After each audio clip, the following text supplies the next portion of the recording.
મોંઘવારીનો ઝટકો, પેટ્રોલ 100 ને પાર, ડીઝલ પણ મોંઘું, ચાલુ મહિને ચોથી વખત ભાવ વધારો। આંતરરાષ્ટ્રીય બજારમાં ચાલી રહેલી હલચલ વચ્ચે દેશમાં પેટ્રોલ અને ડીઝલના ભાવમાં ફરી એકવાર ઝીકાયેલા વધારાની સામાન્ય જનતાના ખિસ્સા પર બોજ વધ્યો છે।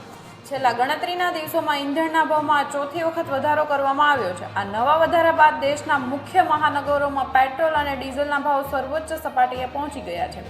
તાજેતરના ફેરફાર મુજબ પેટ્રોલમાં પ્રતિ લિટરે રૂપિયા 2.61 અને ડીઝલમાં પ્રતિ લિટરે રૂપિયા 2.71નો વધારો કરવામાં આવ્યો છે। આ નવી કિંમતો 25 મેની સવારે 6 વાગ્યાથી દેશભરમાં લાગુ થઈ ગઈ છે। અગાઉ 23 મેના રોજ ત્રીજી વખત પેટ્રોલના ભાવમાં 87 પૈસા પ્રતિ લિટર અને ડીઝલના ભાવમાં 91 પૈસા પ્રતિ લિટરનો વધારો ઝીકાયો હતો। આ વધારા સામે મે મહિનાના અત્યાર સુધીના પેટ્રોલ અને ડીઝલ અંદાજે 5 રૂપિયા જેટલા મોંઘા થઈ ચૂક્યા હતા, જેના બાદના આજના વધારા સામે પેટ્રોલ અને ડીઝલ હવે પ્રતિ લિટર રૂપિયા 7.50 થી 8 રૂપિયા સુધીમાં મોંઘા થઈ ચૂક્યા છે। સરકારી અધિકારીઓના જણાવ્યા અનુસાર વૈશ્વિક સ્તરે સતત વધી રહેલા ભૌગોલિક, રાજકીય તણાવ અને ઉર્જા બજારમાં ઉતાર ચઢાવને કારણે આયાત ખર્ચ વધી ગયો છે। દેશમાં ઈંધણનો પુરવઠો સ્થિર રાખવા માટે આ ભાવ વધારો કરવો જરૂરી બન્યો હતો।